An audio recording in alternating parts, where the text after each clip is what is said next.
Advertising chapter number 3 class 10 का advertising and sales promotion. तो आज हम लोग पढ़ने जाएंगे एडवर्टाइजिंग, उसकी importance, merits and demerits. The rest of the person in the next part. तो फर्स्ट पॉइंट में आते हैं advertising. What is advertising? Advertising is a large-scale production of the goods and the services required the mass selling. Advertising is the most popular method to generate the mass selling.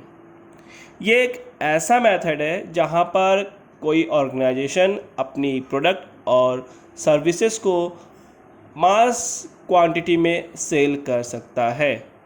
Advertising के through product के बारे में बताना, public को समझाना और product के useful के बारे में बताना, ये एडवर्टाइजिंग का काम होता है। एडवर्टाइजिंग इंडिकेट करता है कि गुड्स यानी प्रोडक्ट एंड द सर्विसेज ये जो है मार्केट में अवेलेबल है। एडवर्टाइजिंग एक बेस्ट प्रोसेस होता है किसी भी ऑर्गेनाइजेशन के सेल्स को ग्रोथ करना, किसी भी ऑर्गेनाइजेशन के टारगेट को अचीव करने में हेल्प करता है। तो आते हैं, ये रहा इंट्रोडक्शन ऑफ द एडवर्टाइजिंग। अब आते हैं मीनिंग ऑफ द एडवर्टाइजिंग पर। Page number 21। Advertising includes the all the activities required to prepare advertisement and disseminate them among the prospective customers so as to induce action in accordance with the intent of the advertiser. It involves dissemination of information concerning a product, services, or an idea to induce action in accordance with the intent and the purpose of advertiser. यहाँ advertising में include वो activities होती है जिसे हम बता सकते हैं लोगों को कि ये कस्टमर के यूज़फुल एडवर्टाइज़र क्या चाहता है बताना, कस्टमर को क्या बेनिफिट है, प्रोडक्ट से रिलेटेड सारे इंफॉर्मेशन, उसके आइडिया, सभी कुछ उसमें जुड़ी हुई रहती है। अब आते हैं नेक्स्ट पार्ट पर, क्योंकि छोटी सी डेफिनेशन है, डेफिनेशन को याद रखें कि जो एडवर्टाइजमेंट करता है, हम जो आइडिया, अपना व्यू प्रोडक्ट के बारे में बताते हैं, वो मैसेज कहलाता है एडवर्टाइजमेंट। जिस मीडिया के थ्रू हम लोग करवाते हैं वो है एडवर्टाइजिंग मीडिया, चाहे रेडियो के थ्रू करवाएं या टेलीविज़न या हम पैम्पलेट्स न्यूज़पेपर में ऐड देकर, ये सारे जो है मीडिया है जिसके थ्रू एडवर्टाइजिंग करते हैं। और जो एडवर्टाइजमेंट करवाता है उसे हम कहते हैं आइडेंटिफाइड स्पॉन्सर। मतलब जो एडवर्टाइजिंग के लिए पैसा एक्सपेंस करता है वो स्पॉन्सर्स कहलाता है। अब आते हैं next part, page number 22। Page number 22, इसमें है differences between advertising and the publicity. तो सबसे पहले हमें ये जानना होगा व्हाट इज़ पब्लिसिटी। पब्लिसिटी का मतलब होता है कि कोई किसी चीज़ के बारे में हमें लोगों के करीब जाकर उसे बताना, इसे हम पब्लिसिटी कहते हैं। पब्लिसिटी एक तरह का नॉट आइडेंटिफाइड स्पॉन्सरशिपिंग होता है, जहाँ पर किसी तरह का एडवर्टाइजिंग के लिए पेमेंट नहीं की जाती है। ये पर्सनल इम्पर्सनल टच हो सकता है।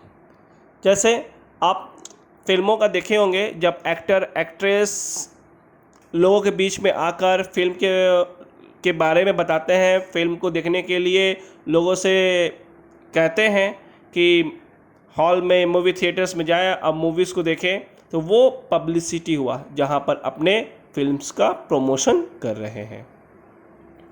बट एडवर्टाइजिंग, वहाँ पर हम किसी से पर्सनली टच होकर नहीं जाएंगे, हम टीवी मीडिया या किसी अदर्स मीडिया के थ्रू लोगों को प्रोडक्ट के बारे में बताएंगे। दोनों ही एक जैसी लगती है बट है डिफरेंसेस। आते हैं डिफरेंसेस पेज नंबर 22 पर। तो पहला डिफरेंसेस है identified sponsor, that mean the sponsors. Advertising के लिए आइडेंटिफाइड स्पॉन्सर्स होते हैं। आप किसी बैनर या किसी न्यूज़पेपर में एडवर्टाइजिंग देखेंगे, पास में लिखा रहेगा कि उस स्पॉन्सर माने उस एडवर्टाइज का स्पॉन्सर कौन है, टैक्स पेडेड है या नहीं, स्पॉन्सर्स कौन से, वो साइड में लिखा रहता है छोटे से। बट पब्लिसिटी में who is the identified sponsor, it can not be clear. ये क्लियर हो ही नहीं सकता, ना ही क्लियर होता है, क्योंकि पब्लिसिटी जो करते हैं, जो प्रोडक्ट के बारे में पब्लिसिटी करवाने आ रहे हैं, सर्विस के बारे में पब्लिसिटी करवाने आ रहे हैं, ये इसे पब्लिसिटी करने के लिए कौन कहा, किसने स्पॉन्सरशिप दिया है, ये पता नहीं रहता है। बट आप किसी बैनर या किसी न्यूज़पेपर में एडवर्टाइज देखते हैं तो वहाँ पर रहता है कि इस न्यूज़ या बैनर को प्रिंट कराने वाला या न्यूज़पेपर में एडवर्टाइज करने वाला कौन है। पेमेंट, यहाँ पर स्पॉन्सर किसी तरह का पेमेंट, यहाँ पर स्पॉन्सर एडवर्टाइजिंग के लिए पेमेंट करता है, क्योंकि एडवर्टाइज करने के लिए स्पॉन्सर्स पेड करते हैं तभी एडवर्टाइजमेंट होता है। बट पब्लिसिटी में नहीं होता है, क्योंकि यहाँ पर पेमेंट किया भी जा सकता है लेकिन डायरेक्टली पेमेंट नहीं है, पेमेंट किया भी जा सकता है और नहीं भी पेमेंट होता है।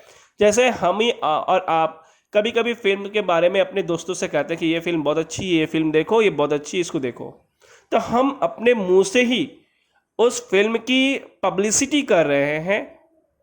बट क्या हमें किसी तरह का पेमेंट मिलता है? नहीं, हमें किसी तरह का पेमेंट नहीं मिलता है। तो यहाँ पर डायरेक्टली पेमेंट हमें नहीं है, हम इनडायरेक्टली पेमेंट भी नहीं है। मतलब कह सकते हैं कि यहाँ पर स्पॉन्सर किसी तरह का पेमेंट नहीं देता है, बट कुछ जगहों पर ऐसी है जहाँ पर स्पॉन्सर्स पेमेंट करती है, डायरेक्टली नहीं, इनडायरेक्टली वे से। वो इनडायरेक्टली वे से पेमेंट करने का मतलब है कि आप हमारे प्रोडक्ट के बारे में बताइए, या कंपनी से जुड़े हुए जो रहते हैं या किसी ऑर्गेनाइजेशन से जुड़े हुए रहते हैं, तो वो अपने प्रोडक्ट्स के, क्योंकि ऑर्गेनाइजेशन से जुड़े होने के कारण वो अपने प्रोडक्ट्स और सर्विसेज की पब्लिसिटी करते रहते हैं। थर्ड पॉइंट आता है नेचर। एडवर्टाइजिंग इम्पर्सनल है, क्योंकि जो एडवर्टाइजमेंट की जाती है टीवीज़ में, रेडियोज़ में या न्यूज़पेपर में, बैनर्स में, तो कोई भी पर्सनली आपके सामने आकर उस प्रोडक्ट के बारे में नहीं बताता।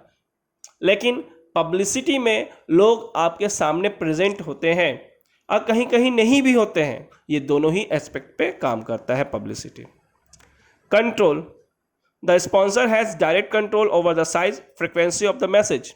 एडवर्टाइजमेंट में कितना बड़ा मैसेज रहेगा, कितना बड़े उसमें फ्रिक्वेंसी बोली जाएगी, उसकी साइज़ कितनी होगी, इस पर कंट्रोलिंग सारा का सारा रहता है स्पॉन्सर का। बट पब्लिसिटी में किसी तरह का साइज और फ्रिक्वेंसी ऑफ मैसेज में कंट्रोलिंग नहीं रहता है। अब आप समझ ही चुके होंगे, हम जब फिल्म की तारीफ़ करने लगते हैं तो बहुत हद तक तारीफ़ करते हैं। अब उसमें कितना बोलना कितना नहीं है हम लोग वो नहीं सोचते। यानी कहने का मतलब जो पब्लिसिटी करने वाले लोग हैं वो फिल्म के प्रमोट के लिए बहुत अच्छे से बातें बोलते हैं, लोगों को लुभाते हैं, समझाते हैं। लेकिन एडवर्टाइजमेंट में एक फ्रिक्वेंसी रहती है कि इतने लिमिट के अंदर वो कंप्लीट करनी है।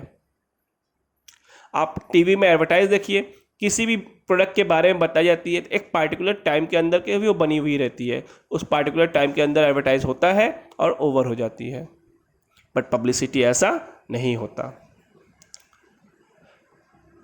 Versatility, less versatility and more versatility, that's less versatile and the more versatile. Versatility यहाँ पर जो मीनिंग दी गई है वर्सेटिलिटी, दैट मीन्स द बहुत सा साइड की बातें बोली जाती है। तो एडवर्टाइजमेंट में बहुत कम ही ऐसी बात होती है जो बोली जाती है, बट पब्लिसिटी में बहुत तरह की बातें कही जाती है। ऑब्जेक्टिव्स, एडवर्टाइजिंग का मेन ऑब्जेक्टिव होता है डिमांड को क्रिएट करना, प्रोडक्ट और सर्विस से रिलेटेड, मतलब प्रोडक्ट और सर्विस का डिमांड को बढ़ाना। बट पब्लिसिटी का होता है ऑर्गेनाइजेशन के प्रति फेवरेबल ओपिनियन आए पब्लिक का। कॉमर्शियल वैल्यू, एडवर्टाइजमेंट का कॉमर्शियल वैल्यू होता है लेकिन पब्लिसिटी की कॉमर्शियल वैल्यू नहीं होती है, क्योंकि हम एडवर्टाइजमेंट के थ्रू हम प्रोडक्ट के बारे में जानते हैं, बट पब्लिसिटी में पर्सनली आके लोग बोलते हैं। ये किसी तरह का ऑफिशियली अनाउंसमेंट तो होता नहीं, ना ऑफिशियली किसी तरह का डिस्क्रिप्शन और मैसेज इन्फॉर्मेशन दी जाती है किसी को। तो ये पब्लिसिटी स्टंट, ये जो पब्लिसिटी है, इससे कोई कॉमर्शियल वैल्यू नहीं होता। आप आगे जाकर पढ़ेंगे कि कॉमर्शियल वैल्यू क्यों नहीं है। बिकॉज एडवर्टाइजमेंट का एक अपना गुडविल वैल्यू होता है जो ऑर्गेनाइजेशन के गुडविल को बढ़ाता है, बट पब्लिसिटी ऑर्गेनाइजेशन की गुडविल को नहीं बढ़ाती है। तो इस तरह से भी ले सकते हैं इसकी कोई कॉमर्शियल वैल्यू है या नहीं है। यानी हम देख सकते हैं एडवर्टाइजमेंट की कॉमर्शियल वैल्यू है और पब्लिसिटी की नहीं।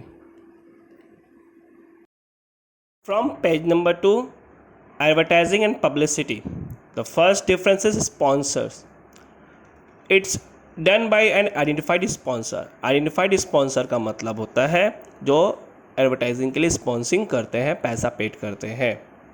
बट पब्लिसिटी में इस तरह से कोई आइडेंटिफाइड स्पॉन्सर नहीं होता है।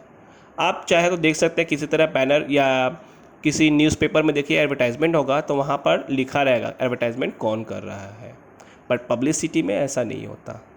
पब्लिसिटी मतलब जहाँ पर हम किसी चीज़ के बारे में बताते हो, बोलते हो एक दूसरे से, वो पब्लिसिटी है। पेमेंट, यहाँ पर स्पॉन्सर के द्वारा पेमेंट किया जाता है। दैट मीन्स एडवर्टाइजिंग के लिए स्पॉन्सर्स पेड करते हैं, बट पब्लिसिटी में किसी तरह का डायरेक्ट पेड नहीं होता है स्पॉन्सर के थ्रू। नेचर, एडवर्टाइजिंग इम्पर्सनल है। वो किसी से क्लोज होकर या किसी के पास या किसी के घर जाकर या किसी पर्सनली को फेस टू फेस एक्सप्लेन नहीं करता प्रोडक्ट्स के बारे में। हमें ये बैनर किसी न्यूज़पेपर, मैगजीन या टेलीविज़न के थ्रू पता चलता है। बट पब्लिसिटी पर्सनल इम्पर्सनल दोनों है। जिस तरह से एडवर्टाइजमेंट में बताई जाती है वैसा भी होता है, और यहाँ पर लोग पर्सनली किसी से टच होकर भी प्रोडक्ट के बारे में या सर्विसेज के बारे में बोलते हैं, तो वो कहलाता है पब्लिसिटी। यहाँ पर कंट्रोलिंग डायरेक्ट प्रोड्यूसर और ट्रेडर्स का नहीं रहता। कहने का मतलब पब्लिसिटी में किसी तरह का कंट्रोलिंग स्पॉन्सर्स का नहीं होता। उसकी साइज कितनी होगी, पब्लिसिटी की मैसेजेज जो होंगी वो कितनी बड़ी होगी, यहाँ पर किसी तरह का कंट्रोलिंग नहीं रहता है। यहाँ पर स्पॉन्सर्स माने जो बोलते हैं वो सिर्फ प्रोडक्ट्स और पब के बारे में बोलते ही जाते हैं या मैसेज दे जाते हैं। किसी तरह कंट्रोलिंग या फ्रीक्वेंसी कंट्रोलिंग या मैसेज कंट्रोलिंग कितनी बड़ी होनी चाहिए वो कुछ भी कंट्रोलिंग नहीं होगी। बट एडवर्टाइजमेंट में आप एक लिमिटेड वर्ड्स में पूरे प्रोडक्ट्स के बारे में समझानी पड़ती है। एक टाइम फ्रीक्वेंसी भी रहता है। वर्सेटिलिटी, एडवर्टाइजमेंट में बहुत कम वर्सेटिलिटी होती है। मतलब बहुत तरह के व्यू पॉइंट्स, बहुत तरह के साइड से कुछ बातें, मतलब बहुत तरह की उसमें एक्सप्लेनेशन बहुत कम रहती है। बट पब्लिसिटी में वर्सेटिलिटी ज़्यादा है। मतलब बहुत सारे साइड्स की एक्सप्लेनेशन, बातें उसमें बहुत ज़्यादा रहती है। ऑब्जेक्ट्स, एडवर्टाइजमेंट डिमांड क्रिएट करता है प्रोडक्शन और सर्विसेज के लिए। मतलब एक न्यू प्रोडक्ट का डिमांड बनाता है, एग्जिस्टिंग प्रोडक्ट का डिमांड को मेंटेन करता है। बट पब्लिसिटी सिर्फ ऑर्गेनाइजेशन के फेवर में एक फेवरेबल ओपिनियंस क्रिएट करता है और उसके एक्टिविटीज़ पर, मतलब ऑर्गेनाइजेशन के नाम पर और एक्टिविटीज़ पर एक फेवरेबल ओपिनियन क्रिएट करेगा। एडवर्टाइजमेंट का कॉमर्शियल वैल्यू है और पब्लिसिटी का कोई कॉमर्शियल वैल्यू नहीं होता है। Next page number 23, merits and मैंने इम्पॉर्टेंस ऑफ एडवर्टाइजमेंट, जिसको हम बेनिफिट्स ऑफ एडवर्टाइजमेंट भी बोल सकते हैं। ये जो बेनिफिट्स है 3 पार्ट में बटी हुई है। टू प्रोड्यूसर और traders view point, to customers view point, to society view point. तो हम सभी व्यू पॉइंट्स को पढ़ेंगे, बट याद रखें हम सभी व्यू पॉइंट में सारे पॉइंट्स को पढ़ेंगे तो ऐसा नहीं हो पाएगा। हमें सभी व्यू पॉइंट्स के 2 या 3 पॉइंट्स अच्छे से पढ़ेंगे, जिससे क्या होगा हम इसे एग्ज़ाम में एक्सप्लेन कर सकें। तो आते हैं पहला view point, to producer and traders view point. First, meeting competition. Meeting competition में क्या है, advertising and an important means for facing the competition by creating brand loyalty. It's help to maintain the sales and market share. It supplements personal selling and sales promotion. Meeting competition का मतलब competition को meet करना, मतलब competition के साथ साथ चलता है। एडवर्टाइजिंग का एक बहुत बड़ा इम्पोर्टेंट है कि वो कंपटीशन को फेस करता है, किसी भी ऑर्गेनाइजेशन को हेल्प करता है कि वो आज के समय में जो हो रही है कंपटीशन प्रोडक्ट को लेकर प्रोड्यूसर्स और ट्रेडर्स के बीच में, उस कंपटीशन को फेस करता है। किस तरह से फेस करेगा? Creating brands loyalty. ऑर्गेनाइजेशन की एक ब्रांड लॉयल्टी क्रिएट करता है जिससे मार्केट में हेल्प मिलती है, उसके प्रोडक्ट को सेल्स को मेंटेन बनाए रखता है, मार्केट शेयर को मेंटेन बनाए रखता है। Personal selling and the sales promotion, it's supplements, एक तरह का सप्लीमेंट से एक अनदर सब्स्टिट्यूट है जिससे पर्सनल सेलिंग और सेल्स प्रमोशन किया जा सकता है। It's create the preference for a particular products, एक प्रोडक्ट का पार्टिकुलर प्रोडक्ट का प्रेफरेंस बताता है, जो सेल्समैन को हेल्प करता है door to door open sale करने में। दैट मीन्स लोग सेल्समैन के थ्रू खरीद सकें। एक तरह का ये कॉस्ट कम करता है, क्योंकि अगर मुझे लोगों को प्रोडक्ट के बारे में नहीं बता सकूंगा तो लोग नहीं समझ सकेंगे कि वो प्रोडक्ट कैसे खरीदना है, तो बेकार के एक्सपेंसेस कर सकते हैं। तो ट्रेडर्स क्या करता है, वो अपना स्कोप देख सकता है कि किस तरह के प्रोडक्ट मार्केट में जो चल रहा है, ट्रेडर्स एडवर्टाइजमेंट के थ्रू उसी प्रोडक्ट को आज मार्केट में अवेलेबल रखता है। इनसे क्या होता है, उन्हें टाइम कम लगती है, उनकी कॉस्टिंग कम पड़ती है प्रोडक्ट को अवेलेबल करने में।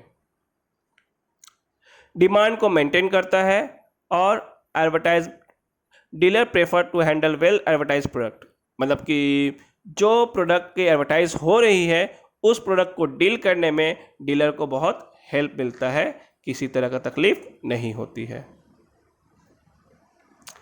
आते हैं steady demands. Next point, advertising creates करता है रेगुलर डिमांड को स्मूथली, और सीजनल वाइज या फ्लक्चुएशन जब भी होता है उसमें डिमांड को बनाए रखता है और आगे बढ़ाता है। जैसे ठंडे में हम लोग कुछ गर्म चीज़ें खाना पसंद करते हैं और गर्म में कुछ ठंडी चीज़ें, इस तरह से डिमांड भी चेंजेस होती रहती है। तो प्रोडक्ट के न्यू सजेशंस भी आते रहते हैं, प्रोडक्ट की यूज़फुल बताना पड़ता है। तो एडवर्टाइजमेंट इस तरह से डिमांड को मेंटेन करता है according to the situation and the seasonal समय पर डिमांड किए जाने वाले प्रोडक्ट्स को मेंटेन करता है। हायर सेल्स वॉल्यूम, एडवर्टाइजमेंट का सबसे मेन इम्पॉर्टेंस यही है कि वो डिमांड्स को बढ़ाकर मार्केट में उसके शेयर्स को एक्सपेंड करके अपने सेल्स को बढ़ाता है, जिससे न्यू कस्टमर को वो कैप्चर कर सकते हैं, कवर कर सकते हैं और अपने प्रोडक्ट को मार्केट में सेल कर सकते हैं। और न्यू प्रोडक्ट जब मार्केट में लॉन्च की जाती है उस प्रोडक्ट के लिए लोगों को समझाना, बताना और सेल्स करना आसान हो जाता है। आते हैं नेक्स्ट पॉइंट पर, introducing of new product. Advertising एक ऐसा प्रोसेस है जहां पर न्यू प्रोडक्ट्स के बारे में अवेयर करना, लोगों को नॉलेज देना आसान रहता है, जिससे प्रोडक्ट को समझना और उसे खरीद सके अपने पर्पस और यूज़फुल के हिसाब से। तो मैंने यह 4 पॉइंट्स बताया है। 5वां पॉइंट में आ रहा हूँ, जो पॉइंट नंबर 6 गुडविल लिखा हुआ है। Advertising help in creating a good image of firms and reputation for its product. A favorable image increases the capacity of the firm to survive the competition and depression. Goodwill को बढ़ाता है, एक good image create करता है, एक reputation product का बनाता है। इन शॉर्ट, किसी भी ऑर्गेनाइजेशन का एक फेवरेबल इमेज क्रिएट होता है कंपटीशन में। एक खराब सिचुएशन में भी अगर एडवर्टाइजमेंट आप प्रोडक्ट का करते हैं, लोगों को बताते हैं, आपके प्रोडक्ट अवेलेबल रहते हैं, तो आपका एक फेवरेबल इफेक्ट दिखाता है किसी भी डिप्रेशन सिचुएशन में। आज देख सकते हैं टाटा, बिरला, जो आज हर घर में नाम से जाना जाता है, क्योंकि इनकी गुडविल एडवर्टाइजमेंट के थ्रू ही बनी है। नेक्स्ट पॉइंट हम लोग पढ़ेंगे, next view point page number 24 में वो व्यू पॉइंट रहेगा कस्टमर का। तो view point of customer, what is the importance and the benefits of the advertising for the customers. Now next point from page number 24। Now next page number 24, viewpoint of customer, that means what are the benefits of the advertisement for customer. The first one is the convenience. Why it's convenience? Because market advertising makes shopping easy by reducing the time and effort involved in the shopping. People becomes aware of the source and availability of the different products and need not search them out. They can make better choice among the different varieties. So nowadays, because of advertising, we know about the product, availability of the products, we know about the nature of the product, all the information we can get from the advertisement. So it's easy to go and buy the product from the market. हम market में जब जाते हैं, कोई customer जा रहा है, तो उस प्रोडक्ट को परचेज़ करने में आसानी होती है, उसे शॉपिंग करने में टाइम ज़्यादा नहीं लगाना पड़ता है, एफर्ट कम देना पड़ता है, क्योंकि वो प्रोडक्ट की सारी जानकारी उनके पास रहती है, प्रोडक्ट अवेलेबल है, उसके सब्स्टिट्यूट कौन सा गुड्स हो सकता है, मार्केट में कितने गुड्स इस तरह के अवेलेबल हैं, तो वो वेल कंपैरिजन करके बेस्ट प्रोडक्ट को चूज़ कर सकते हैं। Education of the consumers, next point, advertisement provide करता है एजुकेशन, नॉलेज कंज्यूमर को about the new product and their diverse uses. If new product is launch into the market, so what are their benefits, what are their use, we know about all the things, we can get the information about the product from the advertisement, through advertisement. So advertisement provides the knowledge and the education to the customer about the new launching product. Next point, lower prices, advertising reduce करता है cost large scale production के लिए, eliminate करता है wholesalers को। यहाँ wholesaler का मतलब एक मिडिल मैन ले सकते हैं, जो मिडिल मैन को बीच में एलिमिनेट करता है। अगर आपको प्रोडक्ट के बारे में पता है, प्रोडक्ट कहाँ अवेलेबल है, किस तरह का प्रोडक्ट है, तो हम वहाँ पर डायरेक्ट जाकर परचेस कर सकते हैं। बीच में मिडिल पर्सन जो आते हैं उन्हें एलिमिनेट कर सकते हैं, जिससे कॉस्ट रिड्यूसिंग हो जाती है। Better quality, due to the meeting the competition, advertisement competition को मीट करता है, तो कंपटीशन में बने रहने के लिए सभी प्रोड्यूसर और ट्रेडर अच्छी प्रोडक्ट यानी बेटर क्वालिटी के प्रोडक्ट को प्रोड्यूसिंग करते हैं, जिससे कस्टमर बेटर क्वालिटी का प्रोडक्ट एक रीजनेबल प्राइस में पा जाते हैं।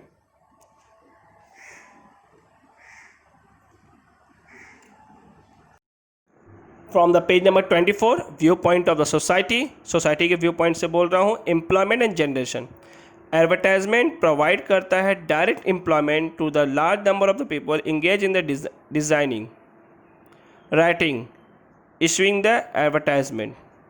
यहाँ पर बहुत से लोगों को एडवर्टाइजमेंट के कारण जॉब मिलती है, जिससे एम्प्लॉयमेंट जनरेट होती है। जिस तरह से डिज़ाइन कैसे करना है, एडवर्टाइजमेंट लिखना कैसे है, एडवर्टाइजमेंट प्रेजेंटेशन कैसे करना है। फिर इनडायरेक्टली भी देखा गया है, advertisement increase the employment opportunity to increase the volume of the production and distribution. Advertisement बढ़ जाती है तो जिससे क्या होता है, लोगों को प्रोडक्ट के बारे में जानकारी होती है, इस बीच में एम्प्लॉयमेंट की भी अपॉर्चुनिटीज़ बढ़ती है। जैसे प्रोडक्ट के वॉल्यूम जब बढ़ता है, डिस्ट्रीब्यूशन करना रहता है, तो प्रमोटिंग करने के लिए, गुड्स के बारे में जानकारी के लिए, फॉरेन वैल्यू में जब प्रोडक्ट की फॉरेन कंट्रीज़ में भी प्रोडक्ट को बताना रहा, वहाँ से फॉरेन करेंसी अर्न होती है। तो सारे ये जो एक्टिविटीज़ हो रही है because of advertisement, employment generate आराम से हो पा रही है। Now next point, higher standard of living, क्योंकि हम बेटर क्वालिटी के प्रोडक्ट पहले से पा रहे हैं, हमें हमारी सोसाइटी में पहले से better quality varieties of product consumption के लिए है, लोगों को बताई जा रही है, प्रोडक्ट के बारे में नॉलेज दी जा रही है, तो जिससे क्या हो रहा है, हमारी स्टैंडर्ड ऑफ लिविंग, हमारी प्रोडक्ट के बेटर क्वालिटी की वजह से हमारी सोसाइटी में इम्प्रूवमेंट दिख रही है। Sustains the press, advertisement provides an important source of the revenue to newspaper, newspaper को भी एक अर्निंग मिल गई, मैगजीन वालों को भी अर्निंग मिलती है, रेडियो टेलीविज़न वालों को अर्निंग मिलती है, जिससे क्या होता है, public gets at lower rates and the circulation of newspaper and the magazine increases। इस एडवर्टाइजमेंट की वजह से क्या होता है, जो न्यूज़पेपर की जो कॉस्टिंग होती है, मैगजीन की कॉस्टिंग होती है, वो कम पड़ती है और आसानी से कम पैसे में सर्कुलेशन की जा सकती है सोसाइटी में।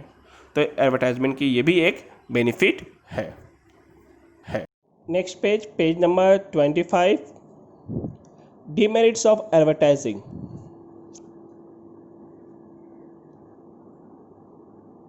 Demerits of advertising, it's argued that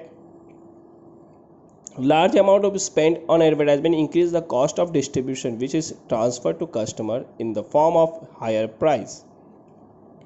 The objection may be true in case of inelastic demand, when the advertising merely transfer demand from one producer to another, but effective advertising often creates the demand and increases the scale of production।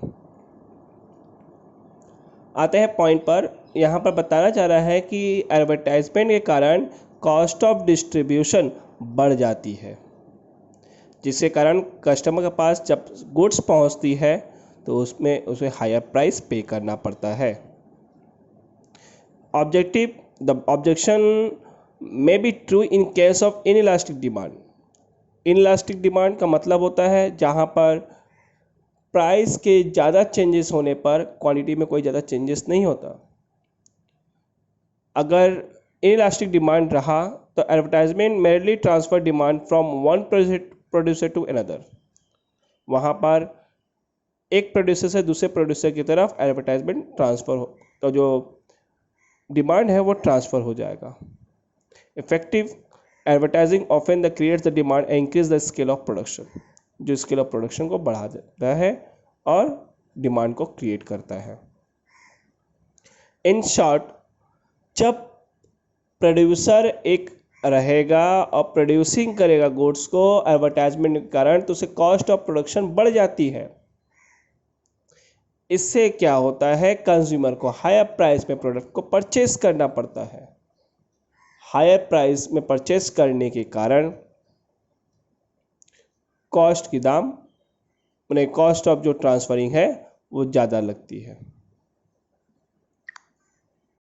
Point number 2 from the page number 26, wasteful consumption.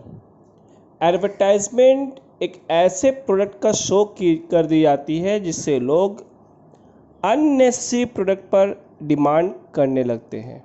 Unhealthy consumption पर encouragement बढ़ जाती है, जिससे क्या होता है, human being जो unnecessary चीज़ें हैं, जो चीज़ें डिमांड के लायक नहीं हैं, जो चीज़ें ज़रूरत नहीं है, उन चीज़ों की डिमांड हम बढ़ा देते हैं। जैसे चॉकलेट, लॉलीपॉप, कोल्ड ड्रिंक्स, ये जो चीज़ें हैं ये डेली नेसेसरी या फिर ह्यूमन बीइंग के लिए नेसेसरी नहीं है, बट इसके एडवर्टाइजमेंट इस तरह से की जाती है कि लोग सेंटिमेंट होकर उस प्रोडक्ट को परचेस कर लेते हैं, उसके डिमांड को बढ़ाते हैं। तो एडवर्टाइजमेंट इस तरह से मिसलीडिंग कंजम्पशन करवा रही है। नेक्स्ट पॉइंट है मिसलीड्स कंज्यूमर। कंज्यूमर को गलत डिस्क्रिप्शन दी जा रही है प्रोडक्ट के बारे में, कंज्यूमर को मिस प्रेजेंटेशन शो किया जा रहा है, जिसके वजह से बहुत गलत तरह का इंफॉर्मेशन कंज्यूमर के पास पहुंच रहा है। फॉल्स इंफॉर्मेशन पहुंच रही है, जिससे कंज्यूमर को डाउट्स हो रहा है प्रोडक्ट्स को परचेस करने में, डिनाई भी कर रहे हैं, और मिसलीड एडवर्टाइजमेंट के कारण प्रोडक्ट्स जो पब्लिक का जो कॉन्फिडेंट है प्रोडक्ट के प्रति, ऑर्गेनाइजेशन के प्रति, वो खराब हो रही है। जैसे आपने बहुत से ऐड देखे होंगे, जिसमें डियोस का ऐड देखते होंगे, तो उसमें क्या दिखाता है? डियो लगा रहे हो, आपकी इम्प्रेशन बढ़ रही है। फेयरनेस क्रीम लगा रहे हो, आपकी प्रमोशन हो रही है। आप पान पराग, पान मसाला या गुटखा का सेवन कर रहे हैं तो आपकी पर्सनालिटी डेवलप हो रही है। आप अल्कोहल्स कंज्यूम कर रहे हो तो आप बहुत डेवलप और बहुत हाई प्रोफाइल पर्सन इंडिकेट किए जा रहे हो। तो इस तरह की मिसलीडिंग इंफॉर्मेशन जो एडवर्टाइजमेंट के थ्रू दी जा रही है वो कंज्यूमर के लिए सही नहीं है। Creates monopoly. एडवर्टाइजमेंट क्या कर रहा है? क्रिएट्स कर रहा है, क्योंकि एडवर्टाइजमेंट में ब्रांड प्रेफरेंस रहता है, जिसमें क्या रहता है, ब्रांड्स को प्रेफरेंस दिया जाता है कि ये ब्रांड बहुत अच्छी है, तो छोटे छोटे जो फर्म्स हैं उसको कट थ्रॉट कर दिया जा रहा है।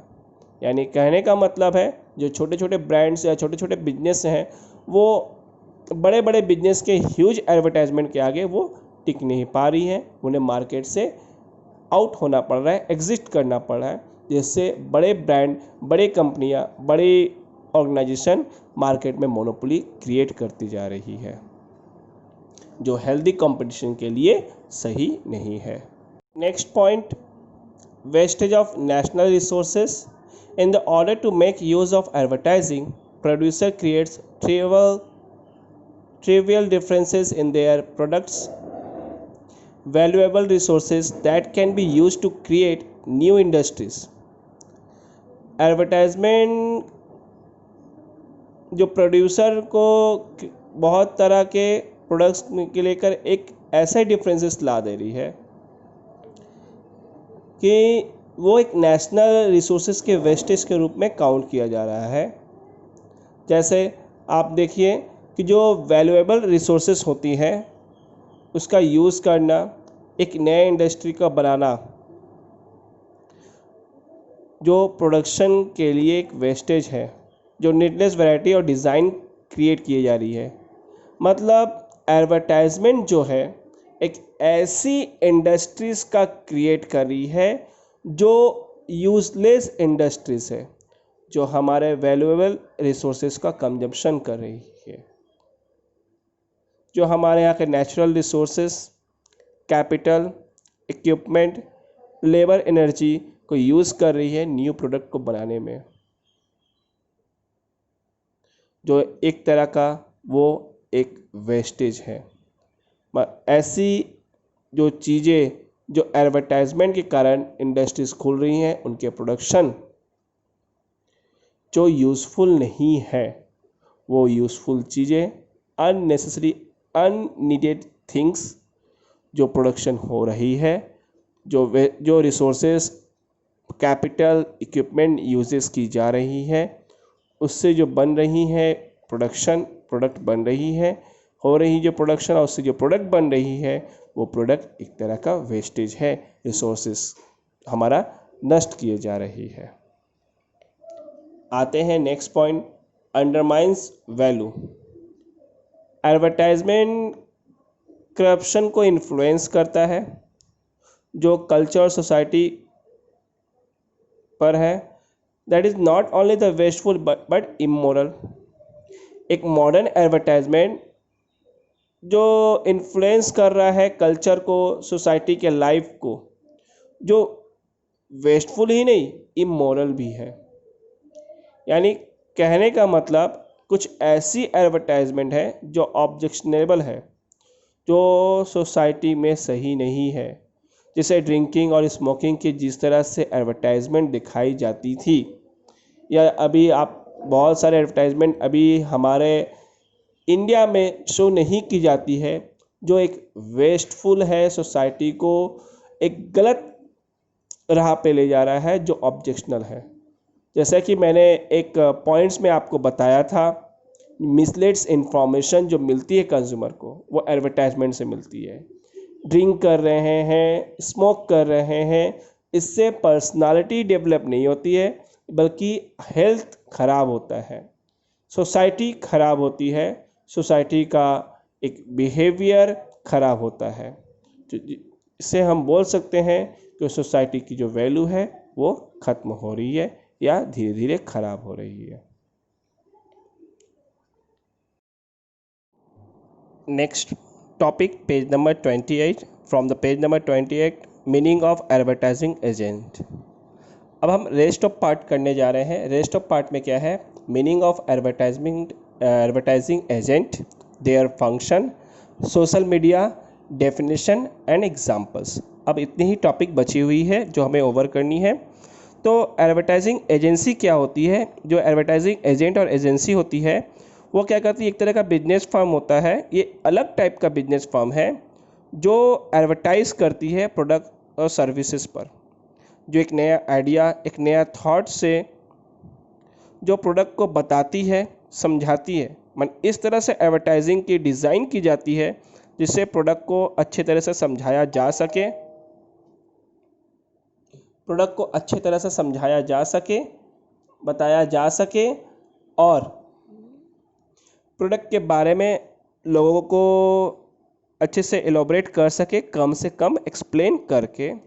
और एडवर्टाइजिंग एजेंसी ये भी कोशिश करती है कि एप्रोप्रिएट मीडिया के थ्रू इसे समझाया जा सके, जिनके बदले में इन्हें फ़ी या कमीशन मिलता है।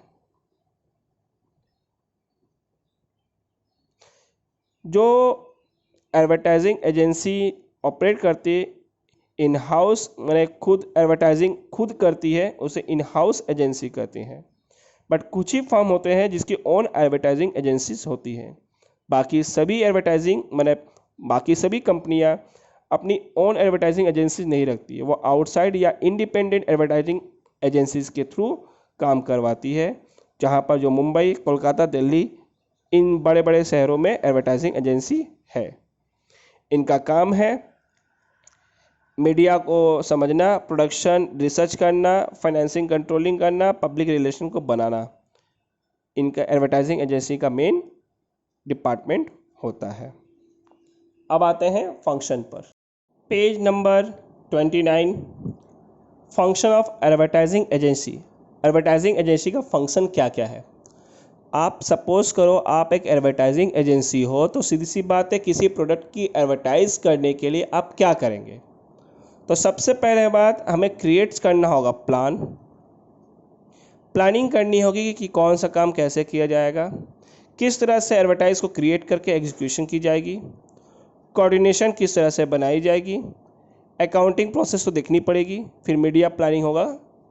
तो आते हैं first point, planning. Advertising agency plans the advertising campaign, client firm delegates the responsibility of advertising planning and the execution to the agency. The agency must have fair knowledge of the firm's product, its history, the present market condition and the distribution method, price level, other condition. A successful advertising program is built on the basis of this data. अगर advertise agency को अच्छा advertise करना है तो पहले product की history जानो, product के बारे में जानो, फर्म्स के बारे में जानो, उसका मार्केट कंडीशन क्या है ये जानो, उसके डिस्ट्रीब्यूशन मेथड क्या है ये जानो, प्राइस लेवल क्या है, और भी जो अदर की ज़रूरी चीज़ें हैं, इन इंफॉर्मेशन को पहले अच्छे से समझना होगा। इन शॉर्ट, हमें ऑर्गेनाइजेशन और प्रोडक्ट को और इसके मार्केट स्टेटस को बहुत अच्छे से समझना होगा, जिससे हम प्रोडक्ट की एडवर्टाइजिंग कर सकते हैं। क्रिएशन एग्जीक्यूशन, जब एडवर्टाइजमेंट क्रिएट्स करना होगा तो उस वक्त एक कॉपी हम लेके उसमें रिटेन करेंगे, लेआउट प्रेजेंटेशन करना होगा, एग्जाम्पल इलस्ट्रेशंस बहुत एग्जाम्पल मैंने ड्रॉ करने होंगे, फोटोग्राफ फाइनलाइज करना होगा, सही तरीके से वो सिलेक्ट करना होगा, मैकेनिज्म कि किस तरह से मीडिया में प्रोड्यूस किया जाएगा, दैट्स मीन डिज़ाइनिंग की जाएगी, लेआउट तैयार किया जाएगा। इस तरह से पूरे काम करके पूरे एडवर्टाइजमेंट कॉपी को मीडिया में ढाला जाएगा, मतलब जिस मीडिया में उसको थ्रू पब्लिश करनी उस मीडिया में वो कन्वर्ट किया जाएगा।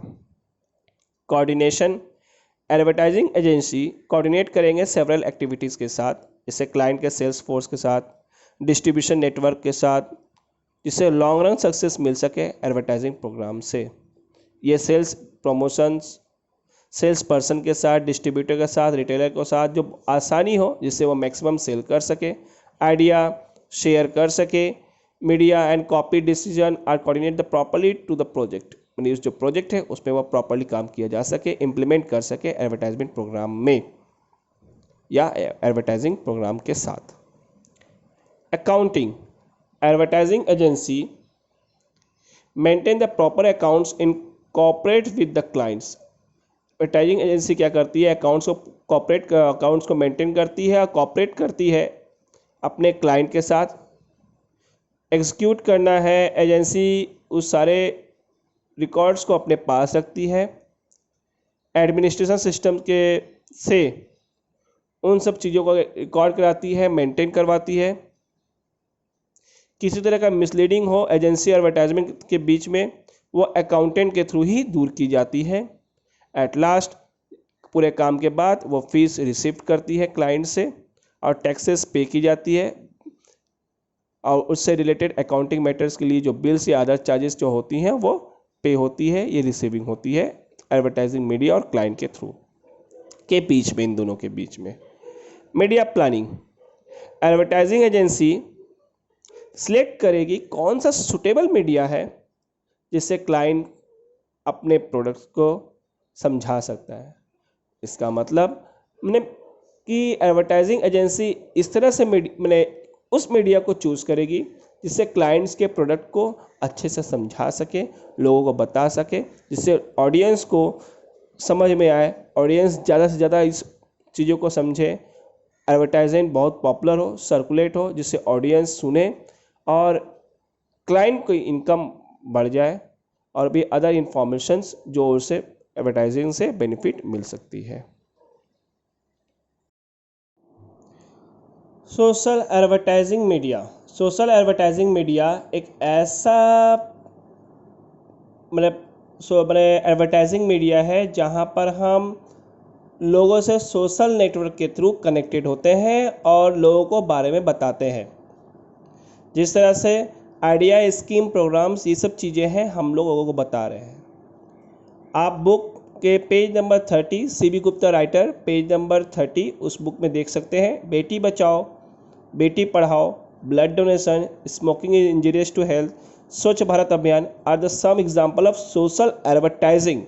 It's not example of social advertising media, it's a social advertising, जहाँ पर हम आइडिया, स्कीम, प्रोग्राम बता रहे हैं, कॉजेज़ बता रहे हैं, इन सभी चीज़ों को लेकर। बेटी Bachao, Beti Padhao, blood donation, smoking injurious to health, ये सोशल एडवर्टाइजिंग है जो लोगों को अवेयरनेस कर रहे हैं, लोगों को बता रहे हैं। Print, that is the newspaper और मैगजीन के थ्रू, रेडियो या टेलीविज़न, फिल्म्स, अदर्स, इन सब के थ्रू जो हम बता रहे हैं, यह है सोशल, जो यूज़ किया जा रहा है सोशल एडवर्टाइजिंग के थ्रू, यह है social media advertising. In short मतलब जहां हम Facebook, YouTube, Twitter, WhatsApp, Skype, Google Hangout, LinkedIn, WeChat, Hike, Snapchat, Instagram, इन सब के थ्रू जो हम लोगों को बता रहे हैं, लोगों को समझा रहे हैं सोशल एडवर्टाइजमेंट का बेनिफिट, सोशल एडवर्टाइजमेंट कर रहे हैं, लोगों को अवेयर करा रहे हैं, यह है सोशल एडवर्टाइजिंग मीडिया। एग्जाम्पल आपके सामने है और डेफिनेशन भी आपके सामने है।